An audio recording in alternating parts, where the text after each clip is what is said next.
Hoy vamos a hablar de la independencia de la India y el fenómeno de la partición.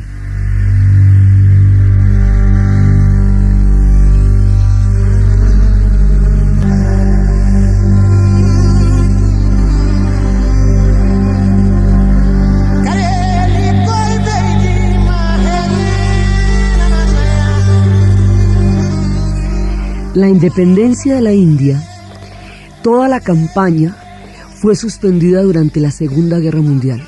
Gandhi le había escrito una carta a Churchill diciéndole que no tiene honor quien ataca a un enemigo en peligro, que mientras Inglaterra estuviera en su hora aciaga, en el momento más terrible de la historia, sola defendiendo a Europa contra los nazis antes de la entrada de los Estados Unidos a la guerra, y cuando la guerra relámpago ya había acorralado a todos los ejércitos aliados, la India suspendería la campaña de la independencia, y la suspendieron durante la Segunda Guerra Mundial.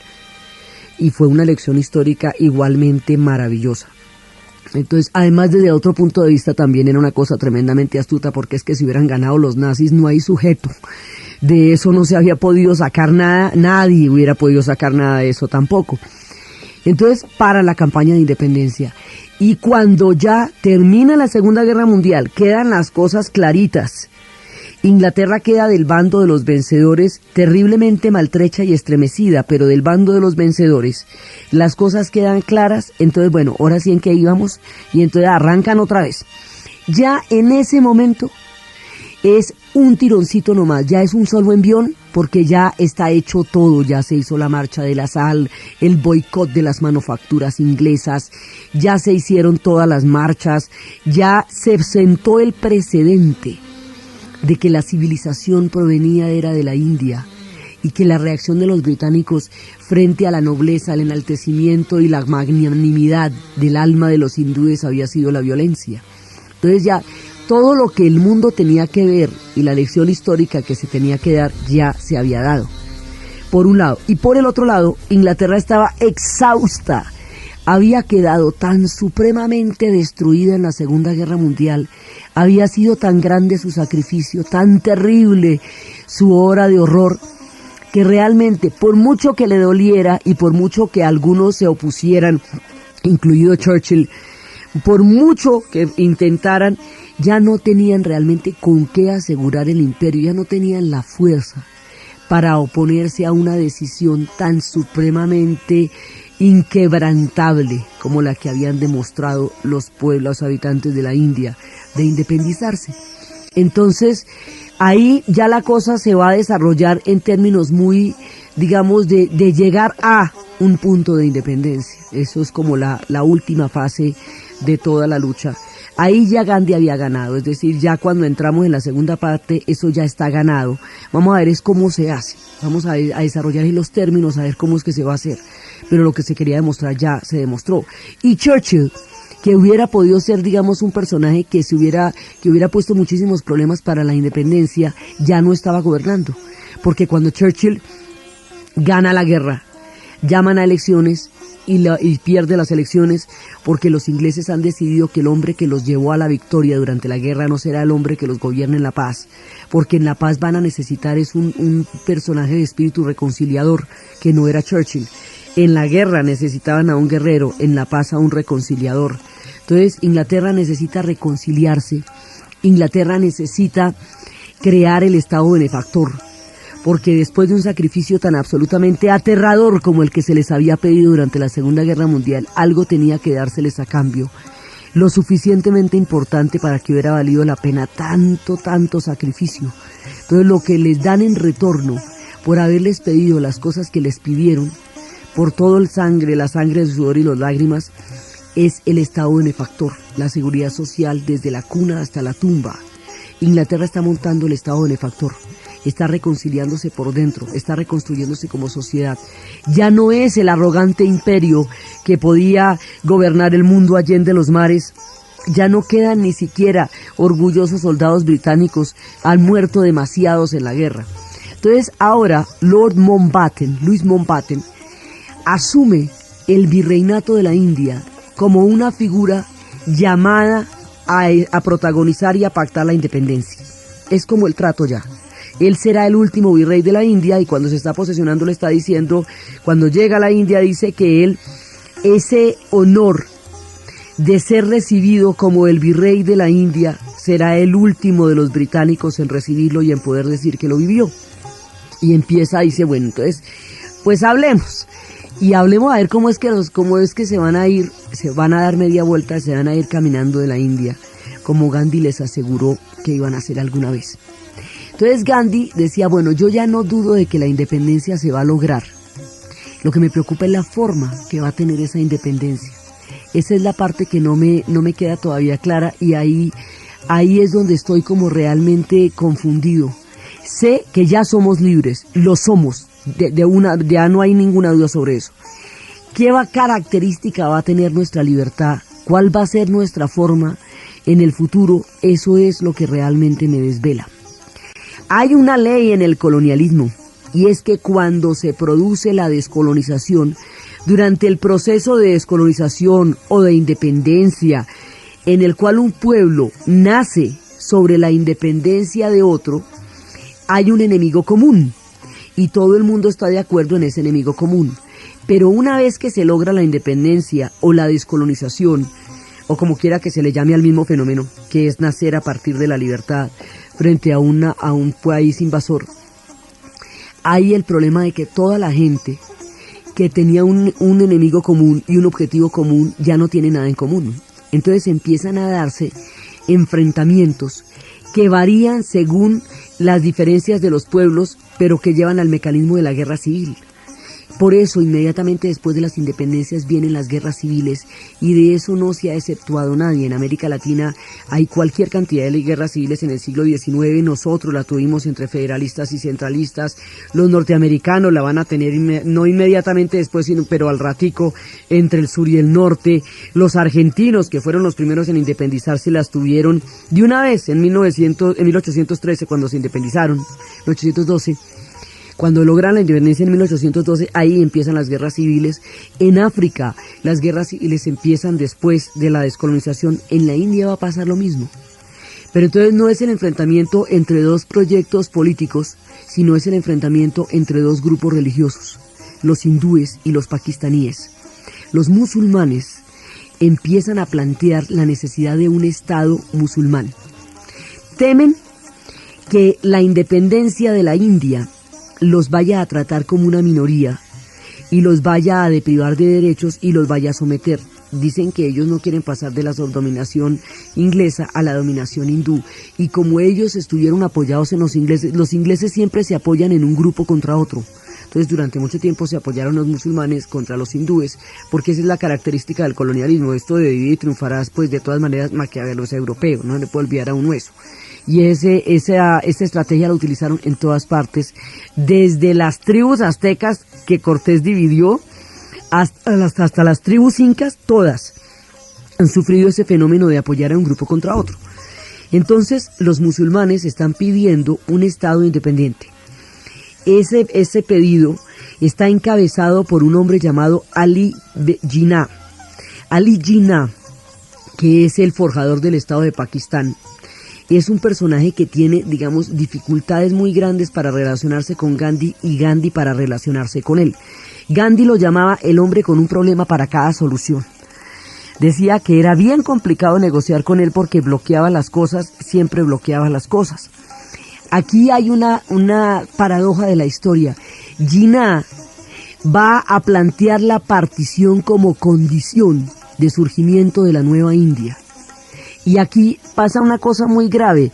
Se supone que la partición se hace para impedir la guerra civil, pero la partición va a generar la guerra civil. Gandhi considera que la partición de la India es una fatalidad de lo peor que pueda pasar, porque alborotar los odios entre hindúes y musulmanes va a llevar a ríos de sangre que no se van a poder contener y que van a llenar de odio los corazones de un pueblo que se ha llenado de paz, de dignidad y amor para independizarse.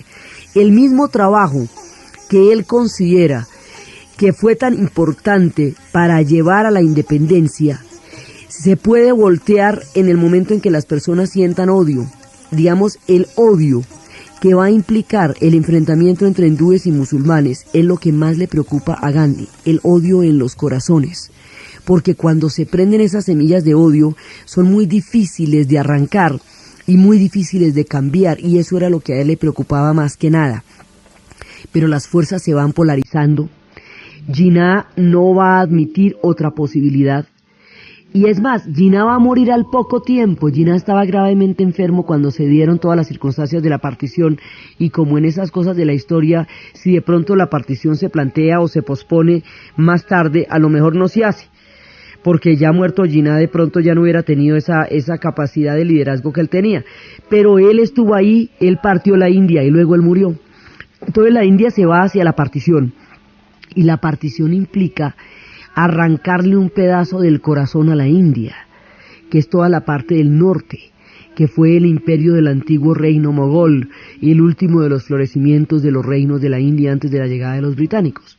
Entonces nadie se pone de acuerdo en cómo se va a dar esta partición, porque es muy difícil, que si por el río, que si por la montaña, que si por este lado, que si por este otro, y nadie sabe cómo se va a hacer eso. Entonces se toma una decisión, y es que vengan 3 ingleses que nunca hayan visto la India y la partan a pinochito, es decir, sin conocimiento de causa, para que lo que resulte lo respeten ambos, porque ninguno de los dos ha decidido exactamente de qué manera se va a partir la India.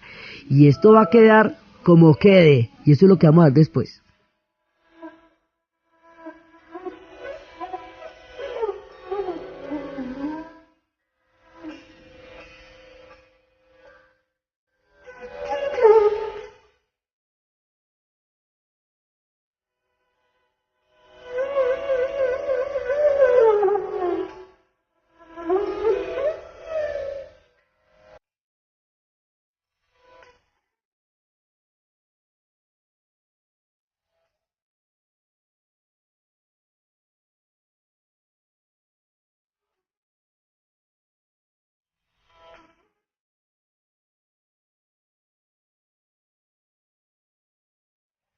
La partición de la India va a generar una gran cantidad de heridas que todavía no se han podido sanar. La partición de la India le va a producir a Gandhi una zozobra en el corazón terrible, y le va a costar la vida además. Y además de eso, la partición de la India va a romper unidades históricas que durante milenios y durante siglos se habían respetado, y ahora se van a trenzar en grandes enfrentamientos. Gandhi quería 3 cosas: la independencia de la India, la abolición o por lo menos la modificación sustancial en el sistema de castas, porque siempre consideró que si su lucha era por la igualdad, la desigualdad frente a los intocables no era tolerable en la nueva India. Tampoco la desigualdad frente a las mujeres, luchó por eso muchísimo. Y quería una sola India. Decía que los musulmanes y los hindúes son los 2 ojos de la India. Entonces él se opuso a eso con todas sus fuerzas, pero en ese momento se dan dando polarizaciones tanto entre los musulmanes como entre los hindúes, y también empiezan a aparecer en las filas. Ahí hay muchas divergencias, porque ya viene el tiempo de formar el país. Entonces hay quienes quieren un país industrializado, occidental, moderno. Gandhi dice que eso hay que tomarlo con beneficio de inventario, porque importar las miserias de Occidente tampoco haría más grande a la India. Entonces, cuando él empezó a reconstruir todo el tejido social a partir de la artesanía, se da cuenta que soluciones que a la India la pueden devolver a sus cauces históricos no necesariamente pasan por el mundo industrial. Él no consideraba que Occidente fuera la panacea, ni hubiera encontrado la solución a los grandes problemas de la vida. Entonces él dice, eso hay que tomarlo despacito, porque hay cosas que nos pueden servir, pero hay cosas que nos arruinan. Pero hay toda una tendencia, de todas maneras, modernizante. Hay todas las preguntas de cuando se va a hacer un país. Gandhi tiene una posición muy clara frente a todo esto. Entonces, en un momento dado, se desatan las oleadas de violencia más terribles, primero en Calcuta, pero de violencia esto es que se desatan los odios y llegan los trenes cargados de gente muerta que han matado en el camino, hay emboscadas, hay enfrentamientos, hay un desplazamiento de pueblos gigantescos porque 12 millones de personas se van a estar movilizando en ese año.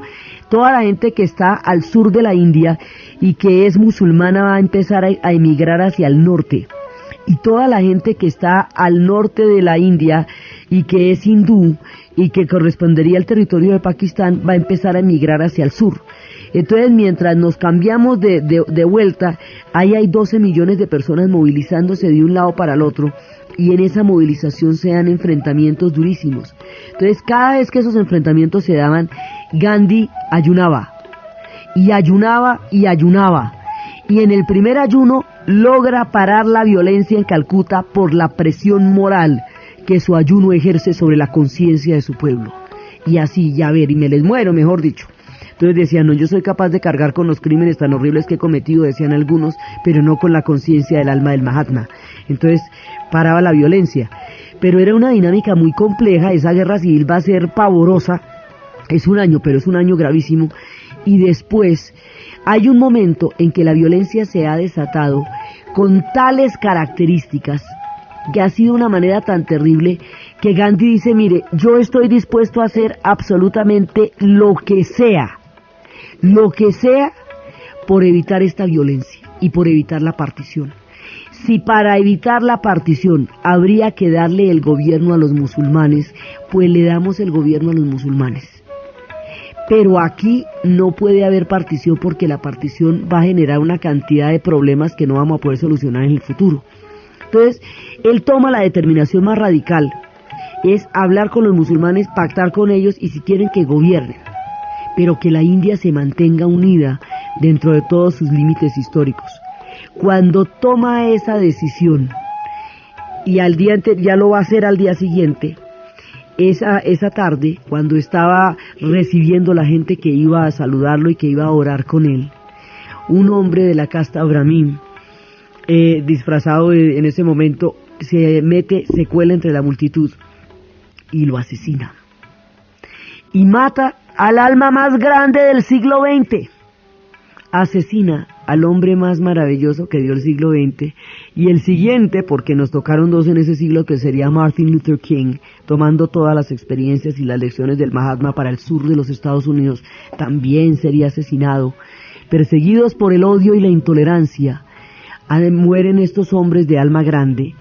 El asesinato de Gandhi es una cosa tan terrible y sacude la conciencia del pueblo de tal manera que para la guerra civil, de una, por vergüenza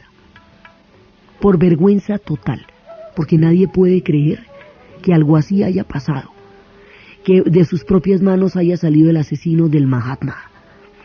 Entonces en ese momento ellos se quedan paralizados por la noticia y empieza a parar la violencia en todos lados, pero ya las condiciones están dadas, ya la partición va a ser inevitable en ese momento, y el Mahatma ha sido asesinado, y queda en la leyenda de las posibilidades de la conciencia humana, de hasta dónde se puede transformar el corazón de las personas con alguien que sea capaz de entender las fuerzas políticas, históricas, afectivas y espirituales que mueven el universo. Después Albert Einstein diría de él, las generaciones futuras no podrán concebir que un hombre así alguna vez haya habitado el planeta Tierra. Después quedará en la leyenda que un hombre así, de carne y hueso, con su palito y su trapito, haya atravesado un universo tan supremamente convulsionado y un siglo tan violento como fue el siglo XX. Entonces, ahora, el Día de la Independencia, que fue el 15 de abril de 1947, decían los astros que era el peor día del mundo, pero no hubo manera de modificarlo. Los ingleses no modifican sus calendarios, y en esta noche de la libertad narran cómo es que se están dando toda la cantidad de circunstancias que están confabulándose para el momento de la partición. Entonces la partición Todo esto, digamos, es terriblemente doloroso porque cuesta el asesinato de Gandhi, cuesta casi 1 millón de personas muertas en esa guerra civil breve, pero muy sangrienta, porque con estos tamaños de población donde se enojen, eso es muy bravo. Entonces, imagínese usted que ellos en ese momento eran 450 millones de habitantes, donde, mejor dicho, que se pongan bravos 2 con 2. Eso es muy grave ahí. Entonces, en este momento la India marcha hacia la partición, y la partición, los, digamos, hindúes y musulmanes se ponen de acuerdo en que la hagan 3 ingleses, como mejor les parezca, digamos, de una manera arbitraria, para que no haya ningún peso en la decisión, ni de unos ni de otros, y nadie pueda echarse la culpa entre sí de la partición. Ese es como el papel que le piden a los ingleses, y realmente los ingleses ahí están, digamos, ese es como el papel que hacen, el garantizar una partición que ellos tampoco estaban interesados en hacer, pero la fuerza de las circunstancias no dejó otra salida. Esa partición quedó... Quedaron las ambulancias en una parte y los hospitales en la otra. Quedaron las estaciones de policía en un lado y las radiopatrullas en la otra. Eso además quedó partido en 2 países. Pakistán se convierte en 2 países. Un país oriental y un país occidental. El Pakistán occidental es lo que hoy llamamos el Estado de Pakistán. Y el Pakistán oriental es el que más adelante, cuando se independice también, se va a llamar Bangladesh, lo que hoy llamamos Bangladesh. Entonces, esos son 2 Pakistanes y se supone que son un solo estado, pero están separados por 1.200 kilómetros de territorio de la India. Entonces, hágame el favor, esto es como si la Guajira gobernara la Amazonía y lo que hay de territorio entre uno y otro no fuera un mismo país. Entonces, hágame el favor, mándame el fax, la postalita, la orden, mándeme, gobiérneme así, cóbreme los impuestos, nómbreme maestros, págueme nóminas. ¿Cómo construir un estado y cómo hacer viable un estado que queda a 1.200 kilómetros por entre otro país de otro estado que es la segunda parte? Eso queda muy chistoso. Eso no se va a poder sostener. Y como no se va a poder sostener, entonces por eso es que se va a producir la guerra de Bangladesh tiempo después por la independencia. Entonces, el Estado de Pakistán se crea. País de luz puros, son una serie de territorios también reivindicados como un acróstico, digamos, hay toda una simbología. Pero entonces, el país de Pakistán es un Estado de todas maneras de un fundamento teológico, porque el argumento era que religiosamente ellos no podían vivir bajo el mundo de los hindúes porque no consideraban que hubiera garantías para sus derechos. Lo cual además es todo esto es muy paradójico, porque si hay alguna doctrina que es capaz de asimilar absolutamente cualquier forma religiosa, es el hinduismo. Entonces, si hubiera sido un estado laico, pues no habría necesidad de crearlo, porque entonces no estamos trabajando sobre el esquema de la religión. Entonces, el nacimiento, de hecho, es un acto teológico, el nacimiento del Pakistán, y es un acto teológico islámico, musulmán. Entonces, aquí queda de la siguiente manera: la Cachemira, que era, pues, digamos, la época, el esplendor del tiempo de los mogoles, tiene una fuerte concentración de población pakistaní, pero también hindú y también china, para que aquí el problema sea grande. Entonces, desde el punto de vista de los hindúes, la Cachemira era el lugar donde Shiva le había revelado a su esposa Parvati en la gruta que va hacia el camino del secreto de la inmortalidad. Y desde el punto de vista de los musulmanes es el lugar donde el gran imperio mogol encontraba los descansos del verano en la suave Cachemira. Entonces, unos y otros tienen reivindicaciones históricas de un profundo imaginario que coinciden con la Cachemira. La Cachemira quería ser independiente, pero el ejército pakistaní invadió la Cachemira inmediatamente después de la partición. Entonces, el ejército hindú invadió la Cachemira para poder sacar al ejército pakistaní y lo sacó de allá. Pero la Cachemira quedó bajo la protección de los hindúes, quedó formando parte de la India. Hoy por hoy, la India no la suelta, no la va a soltar, y los pakistaníes reclaman más o menos la mitad de la Cachemira como suya, porque mucha población de ahí es islámica. Los chinos también han estado en esta reclamación y en un momento dado dijeron que ellos eran hermanos de los hindúes y que los chinos eran bye bye con los hindúes, eran hermanos de los hindúes y entonces los hindúes retiraron las tropas que tenían del lado chino de la Cachemira porque los otros salían con banderitas diciendo que eran hermanos, entonces los otros llegaron y ¡pin! Metieron las tropas y les quitaron un pedazo de territorio ahí que porque era chino, así rápidamente, 1, 2, 3. Entonces, esto es un problema de nunca acabar, porque nadie se pone de acuerdo, y mientras no se ponen de acuerdo, la preciosa Cachemira, con sus hermosos ríos, con su clima suave y precioso, con su azafrán, con sus cabras que producen el cachemir, y con todas las características paradisíacas con las cuales se hizo en ese umbral del Himalaya, arde.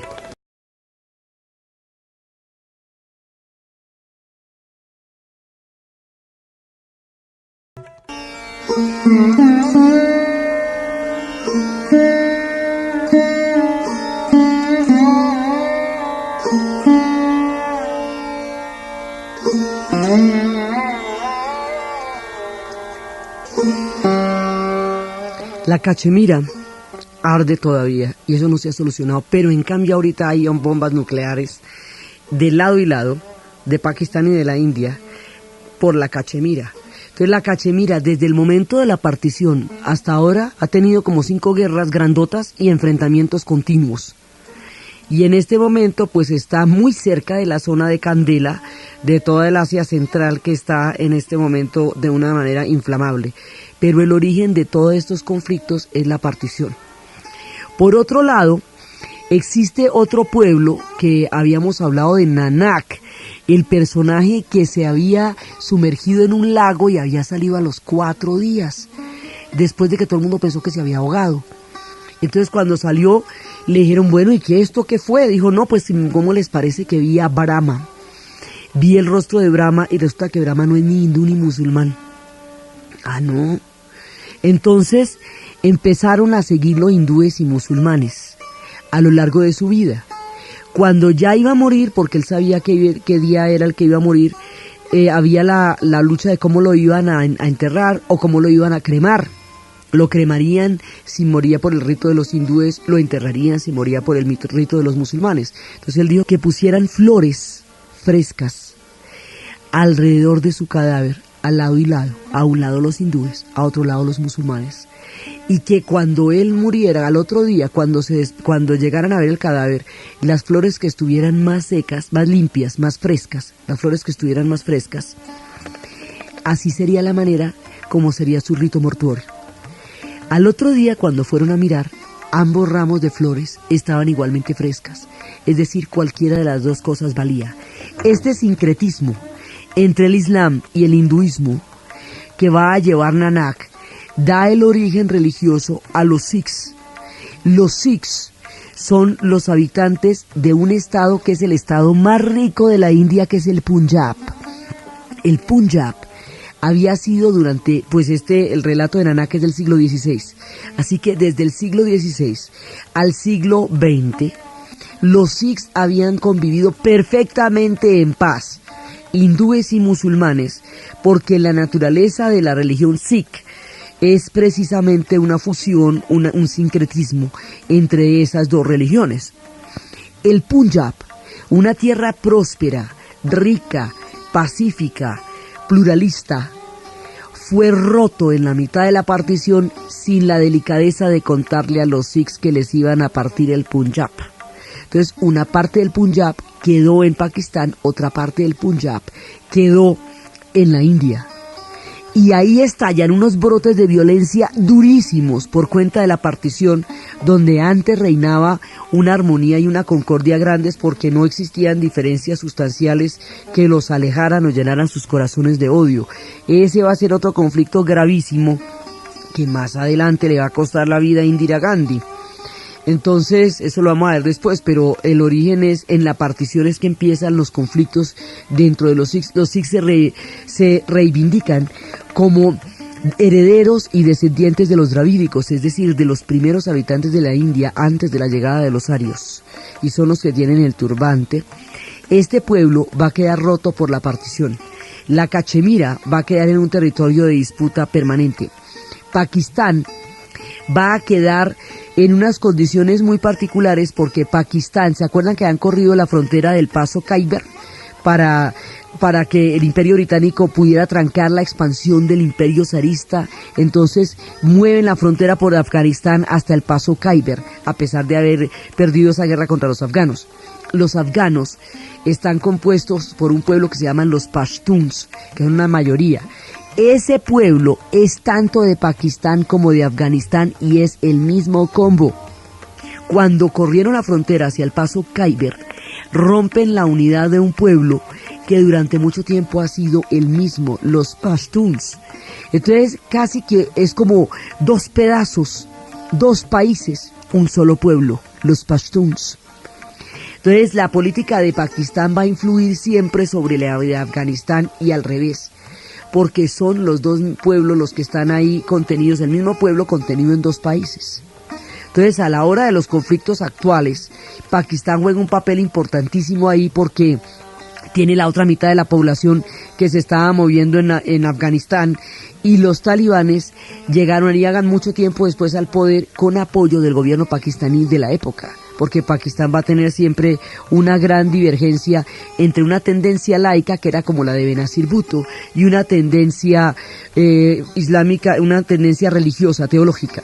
Entonces, Pakistán va a tener, digamos, su propio espectro de conflictos dentro del Asia Central. Entonces se han quedado todo este montón de líos durante la partición. Gandhi ya ha muerto y no pudo evitar eso, no lo pudo evitar, y tenía, digamos, con la cantidad de líos que se han armado, uno se pregunta si el otro no había visto mucho más allá en el tiempo los conflictos que hasta ahora se empezaban a dibujar en el momento en que unos y otros hablaban de la partición. Entonces, la partición se supone que se hacía para evitar la guerra civil, pero la guerra civil la tuvieron de todas maneras con la misma partición. Entonces ahí está, digamos, como un conflicto que no ha logrado resolverse en ningún sentido, para ningún lado, ni para la Cachemira, ni para el Punjab, para nada de eso se ha logrado resolver el problema de la partición. Entonces, ¿qué le va a pasar a la India? Entonces ya estamos hablando de dos países, no de tres, porque después va a salir Bangladesh. Ya no estamos hablando de la gran India, estamos hablando de la India y Pakistán, porque a partir de la partición empieza a existir el Estado de Pakistán y a tener su propia dinámica histórica metida dentro del mundo de los demás pueblos del Asia Central. Por un lado. Entonces, ¿quién va a subir a gobernar la India después de todo esto? Nehru, Jawaharlal Nehru. Nehru era otro de los grandes líderes de la independencia hindú, que está de la independencia de la India, que eran Gandhi, Patel, Nehru. Entonces, Nehru va a ser quien realmente arme la India. Y eso va a ser una cosa impresionante lo que va a hacer este hombre, porque hay una parte de la India que era británica, pero no toda la India era británica. Había 500 principados independientes que no formaban parte de la India británica. Entonces usted sacó a los británicos de la India, claro, y era su colonia y su dominación, pero ahí le quedan 500 reinos independientes, algunos del tamaño de Francia, para articular dentro del proyecto de un país que se llame India. Bueno, ahí le pongo ese problema. Pues Nehru lo logró resolver, unos a las buenas, otros no tanto. Sí, a algunos los invadió, a otros los convenció, pero logró integrar los 500 reinos a la India, por un lado. Ahora, esto empieza a gobernarse, la India es un estado secular. Eso significa, ser un estado secular significa que no reconoce a una religión predominante, sino que le da validez equivalente a todas las religiones. Esto es distinto a un estado teológico, donde solamente prime una religión, o es distinto a un estado laico que desconozca la importancia, o digamos que separe perfectamente lo religioso de lo político. Aquí todas las religiones son válidas. Es válido el hinduismo, es válido el islam, es válido la minoría cristiana que hay allá, es válido el jainismo. Todas las religiones son válidas ante la ley en la India. Y esa era la manera como eso se podía hacer. Esto va a permitir que en este momento, actualmente, no en nuestro relato, sino en el futuro de nuestro relato, ahorita, en este momento, en el año 2002, haya llegado al poder un musulmán. después de toda esta cantidad de cosas que han pasado, porque hay libertad política, es decir, cualquiera puede, en razón de su religión no se le puede impedir que haga una carrera política. La nueva India, la India independiente, también va a ser un énfasis importante en cambiar la condición de los intocables, y en eso la herencia de Gandhi va a ser interpretada por Nehru. Y después de eso va a haber una cantidad de subvenciones hacia los intocables, cupos en las universidades para los intocables, mejorada de sus condiciones de vida, hasta el punto de que gobernó el año pasado un presidente que provenía de la casta de los intocables. Entonces, digamos, muchas cosas empezaron a cambiar y a proyectarse dentro de la futura India. El peligro más grande que tenía la India después de la independencia es que ya está montada la Guerra Fría. Y la Guerra Fría, ya estamos en el 48, en el 48 las cosas son gravísimas, ese es un año álgido durante la Guerra Fría.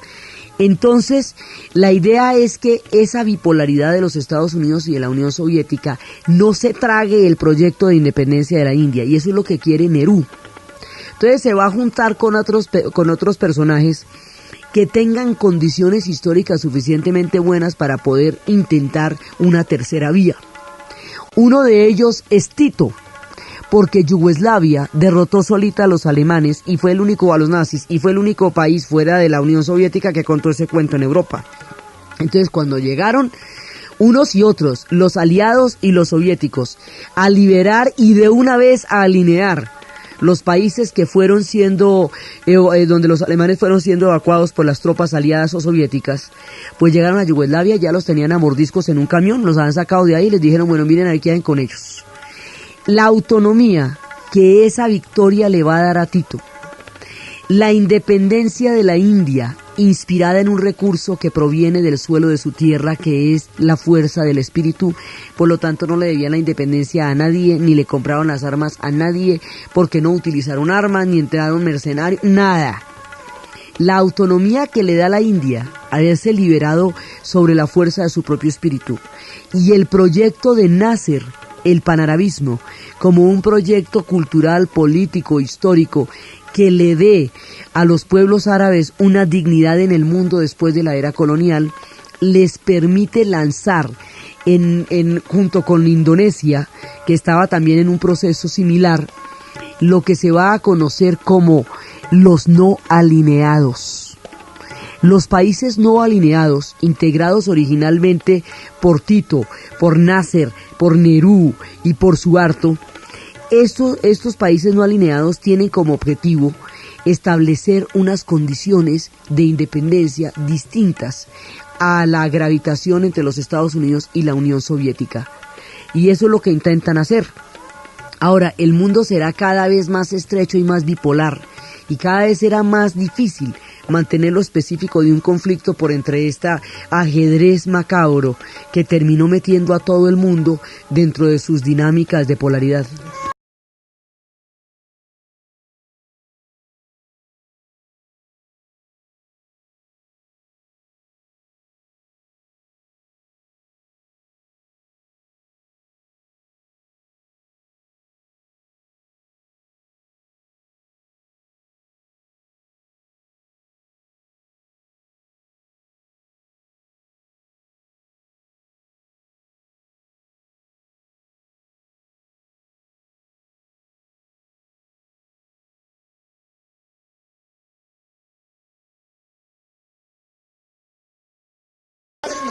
En ese ajedrez geopolítico, los no alineados empiezan a intentar una tercera vía, y más adelante en la conferencia de Bandung en Indonesia se va a plantear un término histórico, los países del tercer mundo, es decir, todos los pueblos que no forman parte del mundo de las potencias, y la mayoría del planeta Tierra.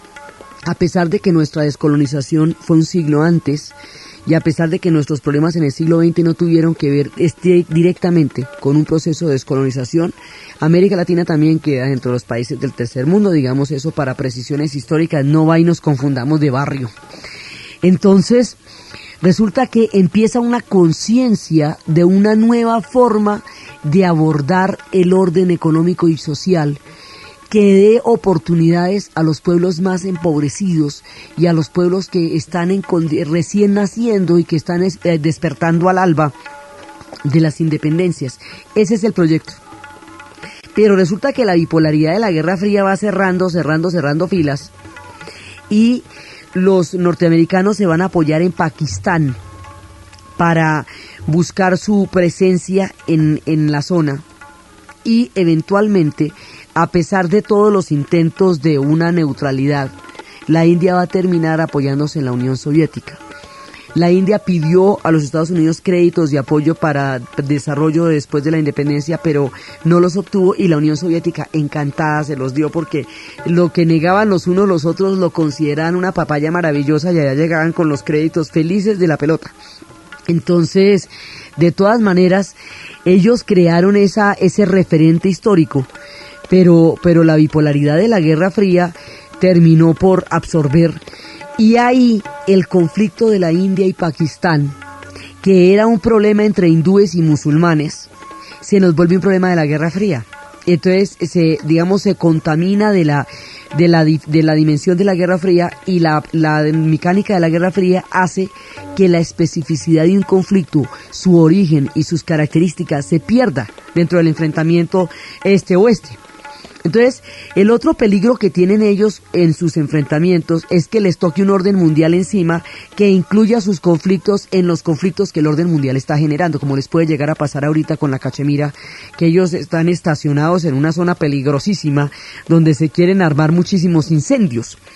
Pero la India empieza su vida independiente.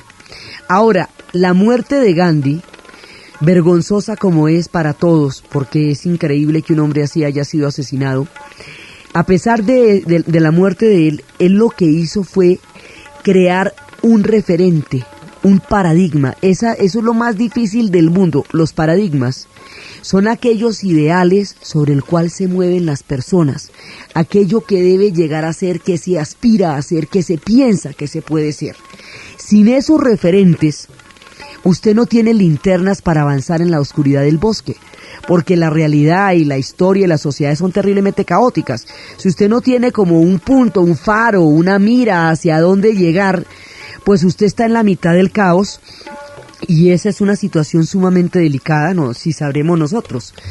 Entonces, resulta que lo que Gandhi hizo fue crear un paradigma, fue crear un referente, fue crear una manera distinta de concebir la historia, que no justifique la guerra, que no justifique la violencia, que se oponga a la teoría de que la guerra es la política por otros medios, o que la violencia es la partera de la historia y que por lo tanto está previamente legitimada para todo proceso de transformación. Esas dos ideas que habían atravesado todo el siglo XIX y que hacían carrera en el siglo XX, se enfrentan con otro paradigma que dice: no, se puede cambiar el corazón humano sin hacerle daño a tu hermano, sin hacerle daño al otro. Ese paradigma está ahí y sigue vigente. Y sigue vigente para que las conciencias, cuando un paradigma se hace, es trabajo de la conciencia universal y de la conciencia histórica llegar a poder alcanzarlo. Pero crearlo es lo más difícil del mundo. Para eso se necesitan esas excepciones de la historia. Gandhi lo creó. Existe otra vía para resolver los conflictos. La India lo probó. Después tuvo una guerra civil, sí. Violenta, sí. Como le pasa a todos los pueblos que se descolonizan y empiezan a plantear cómo es que van a hacer sus proyectos históricos. Se desarrollaron una serie de polaridades, sí. Se llevó a la tragedia de la partición. Pero el referente histórico que la independencia de la India dejó para la humanidad está intacto. Y la India se constituyó en una nación independiente con un éxito grandísimo, porque para la gente que hubiera podido morir en un enfrentamiento violento y directo contra el Imperio Británico, fue una cosa increíble el número de muertos, digamos, con relación a lo que hubiera sido una guerra violenta, la devastación, la destrucción que eso hubiera generado en la India. Nada de eso pasó. Nada les fue destruido, porque la guerra se hizo en el terreno de los corazones y se hizo a través de la dignidad y de la no obediencia y del no reconocimiento del otro. Entonces, ¿cómo será de fuerte el paradigma que con eso es que Martin Luther King va a emprender la marcha por los derechos civiles en el sur de los Estados Unidos y va a desegregar el sur de los Estados Unidos y van a poner fin a un sistema de segregación que ya para entonces llevaba casi un siglo, que se añadía a 300 años de esclavitud de un pueblo.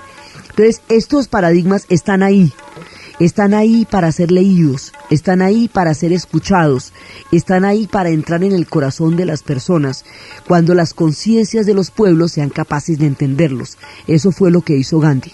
La India sigue su camino, más entre humanos que entre divinos, pero está desarrollando su proyecto de historia, de pueblo, y después de Nehru es el armador, porque es que siempre hay una persona que es a la que le toca armar e inventarse el país, legislarlo, crear crear los sistemas de gobierno, de representación, cómo lo vamos a dividir con esta diversidad tan grande. Pues entonces se dividieron en zonas lingüísticas, en familias lingüísticas porque si no había problemas. Entonces, como eso tiene más de 84 lenguas que se hablan allá, se habla el inglés. Todo el mundo habla inglés porque si no, pues imagínese. Pero hay 84 lenguas y hay cualquier cantidad de etnias porque como todo el mundo ha pasado por la India y ha dejado un asentamiento allí. Entonces, el armar el gran rompecabezas de la India, eso lo hace Nehru, y eso es un trabajo de gigantes. Porque armar un país siempre es una cosa muy compleja, pero armar la India, vea, échele ese cuento. Entonces, Nehru la arma y es un tipo grande. Y él va a crear una dinastía, porque después de Nehru va a gobernar su hija, Indira. Y después de Indira va a gobernar el hijo de ella, Rajit. Y después, bueno, ahí vienen dos tragedias grandísimas, porque Indira va a morir precisamente por un ataque al templo dorado de los Sikhs. Y Rajit va a morir por su posición frente a los tamiles. Esos son conflictos que vamos a ver cómo se desarrollan ya en las siguientes décadas de la historia de la India. Pero la India se independiza, empieza a trabajar en contra de la desigualdad de las castas, empieza a buscar un terreno en el desarrollo histórico y en el desarrollo económico también, manteniendo la tradición de la rueca que va a llevar a tener hoy por hoy una industria textil gigantesca. Pero la India empieza a buscar el equilibrio entre el progreso y la tradición, entre el punto de su ancestral paso por la tierra y la mitad del siglo XX en la cual nace como país. Entonces empieza a buscarle el equilibrio a las dos fuerzas y va a tener grandes desarrollos en uno y otro sentido. Hoy por hoy la India es uno de los países que se ha constituido una potencia en lo que a sistemas se refiere. En los pueblos más apartados hay internet y hoy por hoy tiene una de las industrias cinematográficas más grandes que pueda uno imaginarse, que se fueron desarrollando desde esa época. Entonces tiene grandes polos de desarrollo, tiene grandes niveles de miseria, pero la miseria en la India significa también otra cosa, porque como hay un sentido de la no posesión, entonces también alguna parte de esa miseria son actos de renuncia hacia toda materialidad y de actos de no posesión. Tiene un contenido diferente al que va a tener en Occidente. Muchos personajes van a pasar por la historia de la India. Después va a tocar el tiempo de Indira, después el de Shastri. Todo eso lo vamos a ver más adelante. La relación de lo que va a pasar entre Indira Gandhi y el pueblo de los Sikhs y el templo dorado en Amritsar. La relación entre lo que va a pasar con Rajit y los tamiles, el gobierno de Shastri, la constitución de la India como Estado, los conflictos que Pakistán va a tener dentro de las diferentes fronteras. Todo eso lo vamos a ver dentro del desarrollo de la India hasta llegar a la actualidad. Vamos a ver también la influencia que la India ha tenido en Occidente a través de lo que hoy conocemos como la nueva era, que es la percepción occidental de la espiritualidad hindú. Vamos a ver cómo se van a poner en contacto con ellos a través del hipismo, que va a buscar en las fuentes de la India la espiritualidad que la sociedad de consumo le niega, el sentido y la trascendencia que Occidente no ha podido renovar dentro de las sociedades de consumo. Vamos a ver eso. Vamos a ver cómo la independencia de Bangladesh va a llevar a un estado de hambruna terrible por las condiciones de la guerra, alrededor del cual se va a hacer un concierto de beneficio que va a dirigir George Harrison a pedido de Ravi Shankar, y cómo a partir de ese concierto empiezan los conciertos del rock de beneficio y empiezan los contactos culturales fuertes entre Occidente y esa India. Vamos a ver todo eso. Pero antes de ver todo eso, vamos a hacer una pausita para el tiempo de la Navidad. Entonces vamos a hacer 2 programas que van a salir en el tiempo de la Navidad y en el tiempo del Año Nuevo sobre estas épocas y sobre estas fechas, y luego continuamos con las condiciones de la India actual y con la nueva era y con la influencia profunda que esta gran civilización ha tenido y está teniendo y va a tener sobre nuestra percepción del mundo. Entonces, desde los espacios confusos y ambivalentes de la partición, desde el más profundo de los temores de Gandhi, desde los paradigmas que creó para la humanidad en su conjunto, desde la paz de su corazón hasta la dignidad de sus actos, y desde todos los avatares y de todos los destinos que un pueblo tiene que atravesar para llegar a conocerse y a existir en la historia, en la narración de Ana Uribe, en la asistencia técnica César Moreno, y para ustedes feliz domingo.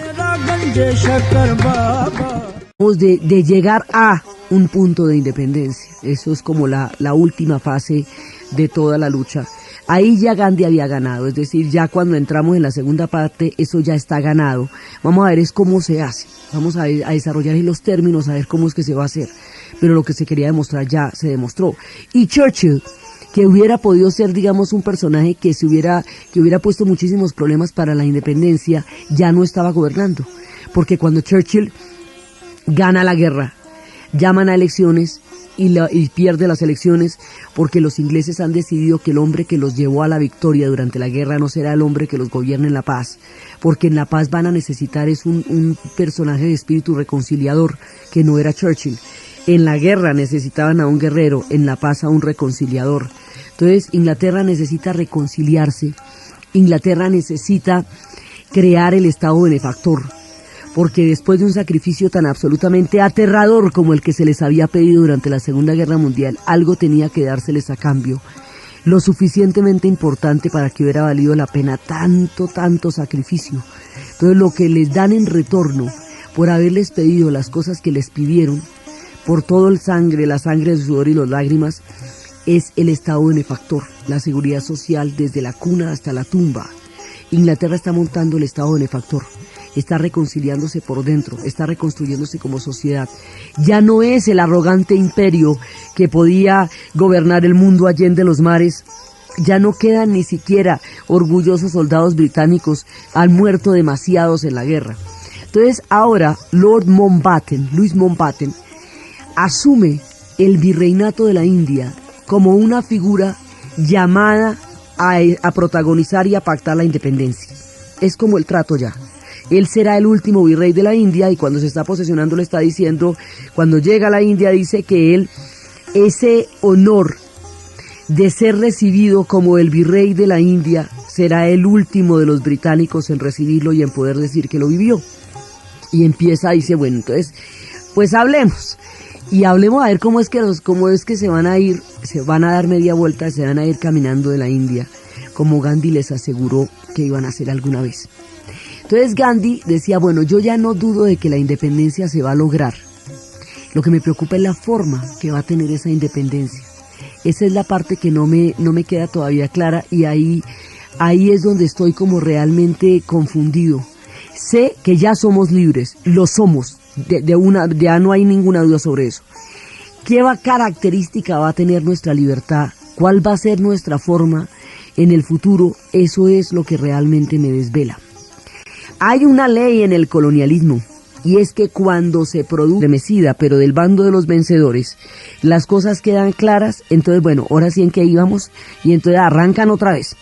Ya en ese momento es un tironcito nomás, ya es un solo envión porque ya está hecho todo, ya se hizo la marcha de la sal, el boicot de las manufacturas inglesas, ya se hicieron todas las marchas, ya se sentó el precedente de que la civilización era de la India y que la reacción de los británicos frente a la nobleza, el enaltecimiento y la magnanimidad del alma de los hindúes había sido la violencia.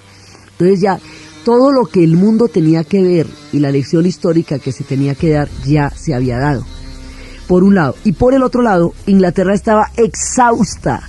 Había quedado tan supremamente destruida en la Segunda Guerra Mundial, había sido tan grande su sacrificio, tan terrible su hora de horror, que realmente, por mucho que le doliera y por mucho que algunos se opusieran, incluido Churchill, por mucho que intentaran, ya no tenían realmente con qué asegurar el imperio, ya no tenían la fuerza para oponerse a una decisión tan supremamente inquebrantable como la que habían demostrado los pueblos habitantes de la India de independizarse.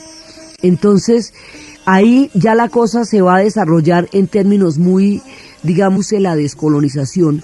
Durante el proceso de descolonización o de independencia, en el cual un pueblo nace sobre la independencia de otro, hay un enemigo común y todo el mundo está de acuerdo en ese enemigo común. Pero una vez que se logra la independencia o la descolonización, o como quiera que se le llame al mismo fenómeno, que es nacer a partir de la libertad frente a un país invasor, hay el problema de que toda la gente que tenía un enemigo común y un objetivo común ya no tiene nada en común.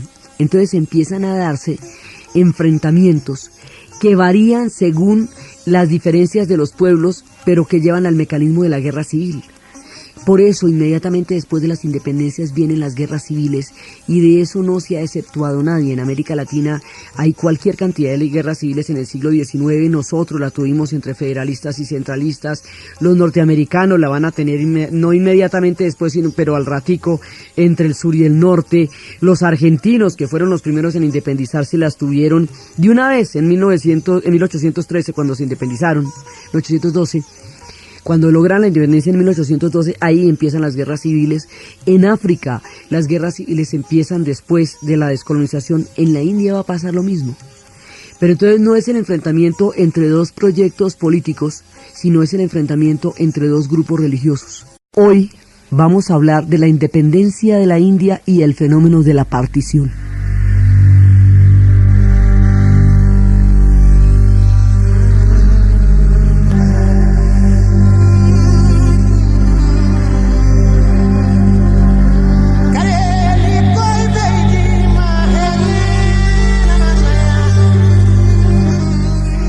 La independencia de la India, toda la campaña fue suspendida durante la Segunda Guerra Mundial. Gandhi le había escrito una carta a Churchill diciéndole que no tiene honor quien ataca a un enemigo en peligro, que mientras Inglaterra estuviera en su hora aciaga, en el momento más terrible de la historia, sola defendiendo a Europa contra los nazis antes de la entrada de los Estados Unidos a la guerra, y cuando la guerra relámpago ya había acorralado a todos los ejércitos aliados, la India suspendería la campaña de la independencia, y la suspendieron durante la Segunda Guerra Mundial. Y fue una lección histórica igualmente maravillosa. Entonces, además desde otro punto de vista también era una cosa tremendamente astuta, porque es que si hubieran ganado los nazis no hay sujeto. De eso no se había podido sacar nada, nadie hubiera podido sacar nada de eso tampoco. Entonces, para la campaña de independencia. Y cuando ya termina la Segunda Guerra Mundial, quedan las cosas claritas. Inglaterra queda del bando de los vencedores, terriblemente maltrecha y